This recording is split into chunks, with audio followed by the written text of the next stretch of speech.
केंद्रीय मंत्रिमंडल ने दी भारतीय अक्षय ऊर्जा विकास एजेंसी में 1,500 करोड़ रुपए के निवेश को मंजूरी। हर साल 10,000 से ज्यादा लोगों को मिलेगा रोजगार।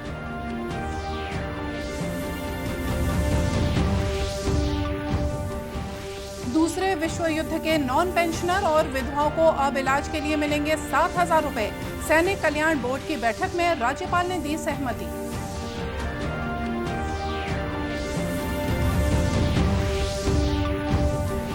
पंचायत चुनाव के लिए कल डाले जाएंगे वोट, प्रशासन ने पूरी की तैयारी।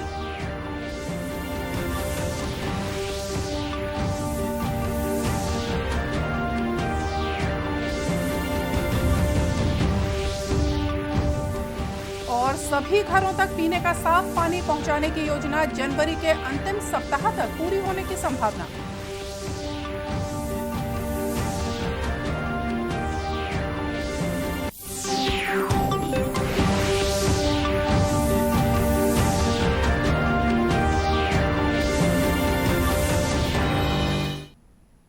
नमस्कार, आप देख रहे हैं दूरदर्शन समाचार। मैं हूं मोनिका शर्मा और आइए अब देखते हैं समाचार विस्तार से। केंद्रीय मंत्रिमंडल ने आज भारतीय अक्षय ऊर्जा विकास एजेंसी IREDA लिमिटेड में 1,500 करोड़ रुपए के निवेश को मंजूरी दी है। सूचना और प्रसारण मंत्री अनुराग ठाकुर ने मीडिया को जानकारी देते हुए बताया कि इससे IREDA को नवीकरणीय ऊर्जा क्षेत्र के लिए 12,000 करोड़ रुपए का ऋण उपलब्ध हो सकेगा। उन्होंने कहा कि इससे IREDA की सकल संपत्ति में भी वृद्धि होगी, जिससे इसे अक्षय ऊर्जा क्षेत्र को अतिरिक्त वित्त पोषण करने में मदद मिलेगी। केंद्रीय मंत्री ने कहा कि इससे IREDA की वित्तीय जोखिम उठाने की क्षमता भी बढ़ जाएगी। सरकार के इस फैसले से इस क्षेत्र में हर साल 10,000 से ज्यादा रोजगार सृजित होंगे।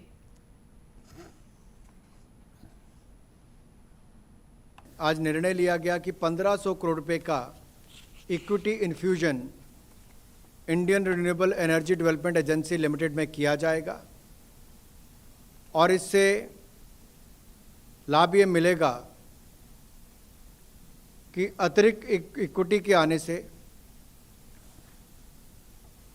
रिन्यूएबल एनर्जी के सेक्टर में इरेडा अब लगभग 12,000 करोड़ रुपए तक की लैंडिंग कर सकेगा, जिसमें लगभग 3,500 से 4,000 मेगावाट रिन्यूएबल एनर्जी की क्षमता के सृजन के लिए फाइनेंसिंग का प्रबंध हो जाएगा।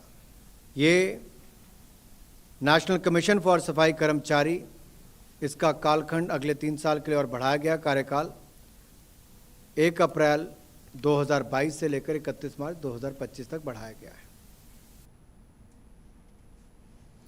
इसी तरह मंत्रिमंडल ने राष्ट्रीय सफाई कर्मचारी आयोग के कार्यकाल को 31 मार्च 2022 के बाद 3 साल और बढ़ाने की भी मंजूरी दे दी है। मंत्रिमंडल ने निर्दिष्ट ऋण खातों में उधारकर्ताओं को 6 महीने के लिए चक्रवृद्धि ब्याज और साधारण ब्याज के बीच के अंतर की अनुग्रह राशि के भुगतान योजना को भी मंजूरी दे दी है। इस योजना के तहत उधार देने वाली संस्थाओं द्वारा प्रस्तुत शेष दावों से संबंधित 973 करोड़ रुपए से ज्यादा की अनुग्रह राशि के भुगतान को मंजूरी दी गई है। राज्यपाल अनुसुईया उइके ने राजभवन में आयोजित सैनिक कल्याण बोर्ड छत्तीसगढ़ की एमलगेटेड स्पेशल फंड के राज्य प्रबंधन समिति की 13वीं बैठक को संबोधित करते हुए कहा कि झंडा दिवस पर ज्यादा से ज्यादा निधि एकत्रित करने का प्रयास करें। इसमें दूसरी संस्थाओं से भी सहयोग लें और साथ ही आम लोगों को भी सेना भर्ती के लिए प्रोत्साहित करें और बेटियों को आगे बढ़ने के लिए प्रोत्साहित करें। राज्यपाल ने कहा कि छत्तीसगढ़ के दूरस्थ जिलों में भी ECHS पॉलीक्लिनिक और CSD कैंटीन की व्यवस्था सुनिश्चित करने के लिए कहा गया है। साथ ही सैनिक कल्याण बोर्ड सेना और अर्धसैनिक बल और पुलिस में भर्ती के लिए युवाओं को कोचिंग की सुविधा दी जाए। इस अवसर पर रायपुर कलेक्टर सौरभ कुमार और दुर्ग कलेक्टर डॉक्टर सर्वेश्वर नरेंद्र भूरे को वर्ष 2019-20 और वर्ष 2020-21 में सशस्त्र सेना झंडा दिवस कोष में सबसे ज्यादा योगदान के लिए गवर्नर ट्रॉफी से सम्मानित किया गया। साथ ही जिला सैनिक कल्याण अधिकारी कैप्टन अनुराग तिवारी को प्रथम पुरस्कार और जिला सैनिक कल्याण अधिकारी कैप्टन पूर्णेंदु विद्यांता को द्वितीय पुरस्कार से सम्मानित किया गया। राज्यपाल की अध्यक्षता में हुई इस बैठक में द्वितीय विश्व युद्ध के नॉन पेंशनर और विधवाओं को प्रति माह दी जा रही चिकित्सा के लिए आर्थिक सहायता राशि में 3,000 रुपये से बढ़ाकर 7,000 रुपये करने और भूतपूर्व सैनिकों और विधवाओं के मानसिक रूप से बीमार बच्चों को आजीवन आर्थिक सहायता देने, भूतपूर्व सैनिकों और विधवाओं के अनाथ बच्चों को दी जाने वाली आर्थिक सहायता राशि 10,000 रुपये से बढ़ाकर 25,000 रुपये करने के प्रस्ताव को स्वीकृति दी गई। इसी तरह भूतपूर्व सैनिकों और विधवाओं के बच्चों की शिक्षा छात्रवृत्ति की दरें बढ़ाने, भूतपूर्व सैनिकों की विधवाओं को सिलाई मशीन खरीदने के लिए आर्थिक सहायता में आय सीमा 10,000 रुपये से बढ़ाकर 25,000 रुपये करने और भूतपूर्व सैनिकों की कैंसर से पीड़ित विधवाओं को इलाज के लिए आर्थिक सहायता राशि में 25,000 रुपये प्रतिवर्ष से बढ़ाकर 50,000 रुपये प्रतिवर्ष करने के प्रस्ताव पर भी सहमति दी गई।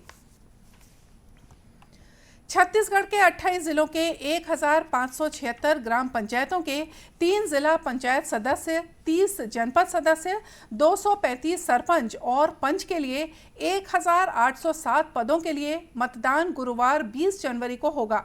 राज्य निर्वाचन आयुक्त ठाकुर राम सिंह ने कहा कि मतदान की सभी तैयारियां पूरी कर ली गई हैं। आज से मतदान दलों की रवानगी भी शुरू हो गई है। मतदान सुबह 7 बजे से दोपहर 3 बजे तक चलेगा। देखिए, कल प्रदेश में त्रिस्तरीय पंचायतों के निर्वाचन की कार्यवाही में कल मतदान प्रातः 7 बजे से प्रारंभ होगा, जो अपराह्न 3 बजे तक चलेगा। इसकी पूरी तैयारियां कर ली गई हैं। आज मतदान दल सभी जगह पहुंच चुके हैं मतदान सामग्री के साथ। कोरोना गाइडलाइन की सख्ती से पालन के निर्देश दिए गए हैं। आयोग का पूरा फोकस है, हमारा पूरा ध्यान है कि मतदाता निर्भीक होकर, साथ ही कोरोना की बीमारी से भी बिना डरे हुए तो उसका पालन हो रहा है, सुरक्षित महसूस करते हुए अपना मतदान करें। उल्लेखनीय है कि त्रिस्तरीय पंचायत चुनाव में मतदान बैलेट पेपर से होगा। मतदान में नोटा का ऑप्शन नहीं है। मतदान के बाद उसी दिन मतदान केंद्रों में मतगणना की जाएगी, लेकिन पंच, सरपंच और जनपद सदस्य के परिणाम 22 जनवरी को और जिला पंचायत सदस्यों के परिणाम 24 जनवरी को घोषित किए जाएंगे। समाचारों का सिलसिला आगे भी जारी रखेंगे, लेकिन फिलहाल लेते हैं एक छोटा सा ब्रेक।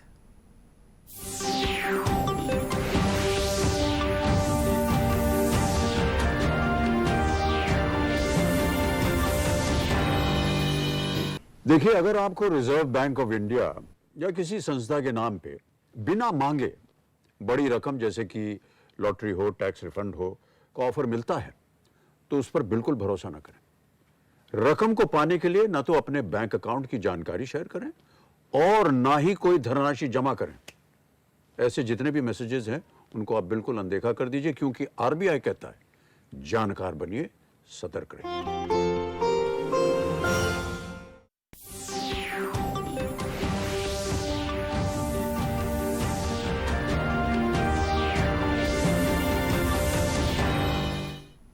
ब्रेक के बाद एक बार फिर से स्वागत है आप सभी का दूरदर्शन समाचार में। और खबरों में आगे बढ़ते हैं। प्रधानमंत्री नरेंद्र मोदी ने किशोरों के कोविड टीकाकरण अभियान पर प्रसन्नता व्यक्त की है। आज एक ट्वीट संदेश में श्री मोदी ने कहा कि युवा भारत अपना मार्ग प्रशस्त कर रहा है। उन्होंने कहा कि टीकाकरण और कोविड मानकों का पालन जरूरी है। देश मिलकर इस महामारी का मुकाबला करेगा। 15 से 18 आयु वर्ग के 50% से ज्यादा किशोरों को टीके की पहली डोज लगने पर प्रसन्नता व्यक्त करते हुए उन्होंने कहा कि इस गति को बनाए रखें। इधर स्वास्थ्य मंत्रालय के अनुसार देश में अब तक 158 करोड़ से ज्यादा टीके लगाए जा चुके हैं। पिछले 24 घंटों में 76,35,000 से ज्यादा टीके लगाए गए। वहीं कोरोना संक्रमण के नए मरीजों की पहचान भी लगातार जारी है। देश में पिछले 24 घंटों में कोविड के 2,82,000 से ज्यादा नए रोगियों की पुष्टि हुई है। इस समय 18,31,000 मरीजों का उपचार चल रहा है। सरकारी आंकड़ों के अनुसार देश में अब तक कोविड के नए वेरिएंट ओमिक्रॉन के 8,961 मरीज सामने आए हैं। कोरोना के बढ़ते संक्रमण के बीच विश्व स्वास्थ्य संगठन के अध्यक्ष डॉक्टर टेड्रोस अधनोम घेब्रेयेसस ने विश्व के नेताओं को आगाह करते हुए कहा कि कोरोना महामारी अभी समाप्त नहीं हुई है। उन्होंने कहा कि विश्व भर में कोविड के नए वेरिएंट ओमिक्रॉन का फैलाव बहुत तेज गति से हुआ है, जिससे और नए वेरिएंट के विकसित होने की आशंका है। इसे देखते हुए संक्रमितों और उनके संबंधों का पता लगाना बहुत जरूरी है। डॉक्टर टेड्रोस ने कहा कि ओमिक्रॉन की वजह से अस्पताल में उपचार की नौबत आ रही है और मौतें भी हो रही हैं। इधर छत्तीसगढ़ में भी कोरोना संक्रमण की दर लगातार बढ़ती जा रही है। मंगलवार को प्रदेश में कुल 5,414 नए संक्रमित मरीजों की पहचान की गई है, जबकि 9 लोगों की मौत भी हुई है। इस तरह प्रदेश में अब तक कुल संक्रमित मरीजों की संख्या 31,779 हो गई है। कोरोना से बचाव के लिए प्रदेश में टीकाकरण भी लगातार चल रहा है। प्रदेश में अब तक कुल 3,36,70,000 से ज्यादा वैक्सीन के डोज लगाए जा चुके हैं, जिसमें 2,02,86,000 से ज्यादा सिंगल डोज और 1,32,47,000 से ज्यादा दोनों डोज लगाए जा चुके हैं। केंद्रीय स्वास्थ्य मंत्रालय ने कोविड महामारी के प्रसार पर प्रभावी नजर रखने और फौरन कार्रवाई करने के लिए राज्यों और केंद्र शासित प्रदेशों से कोविड जांच बढ़ाने को कहा है। केंद्रीय स्वास्थ्य मंत्रालय के अपर सचिव आरती आहूजा ने राज्यों और केंद्र शासित प्रदेशों को लिखे पत्र में कुछ क्षेत्रों में संक्रमण दर में वृद्धि को देखते हुए सलाह दी है कि वे इस पहलू पर तुरंत ध्यान दें और नीतिगत स्तर पर परीक्षण बढ़ाएं। उन्होंने कहा कि कोविड के नए वेरिएंट ओमिक्रॉन को विश्व स्वास्थ्य संगठन ने चिंताजनक वेरिएंट की श्रेणी में रखा है।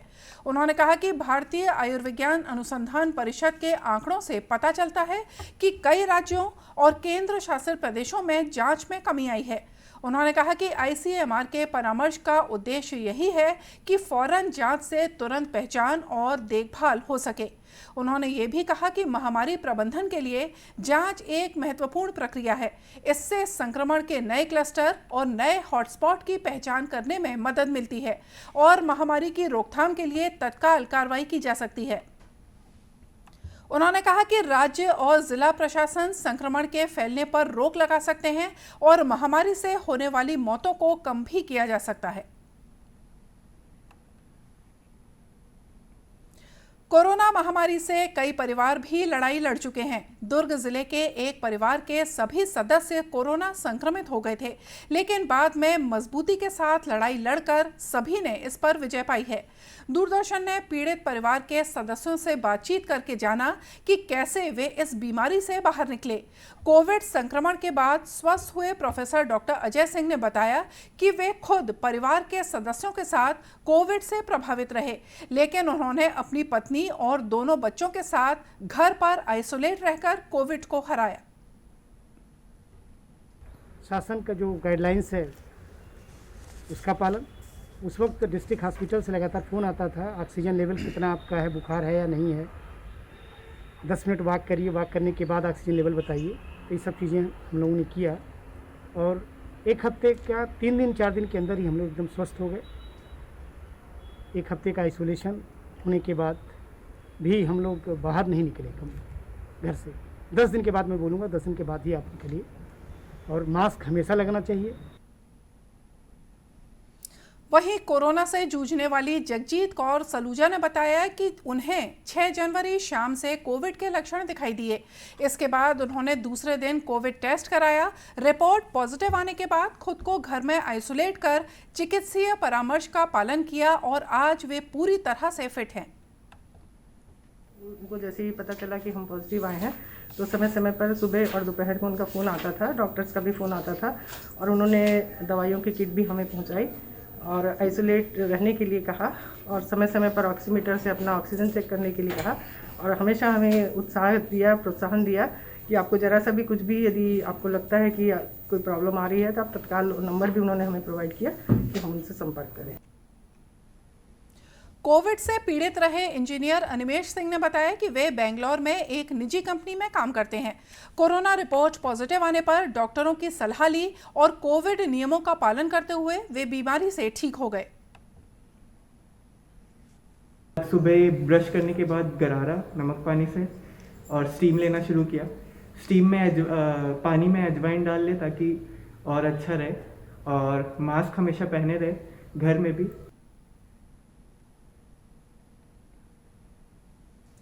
इस तरह इन लोगों ने दिखा दिया कि केंद्र और राज्य सरकार द्वारा बनाए गए कोरोना गाइडलाइंस के पालन, हिम्मत और सावधानी से कोई भी इस बीमारी से बाहर आ सकता है।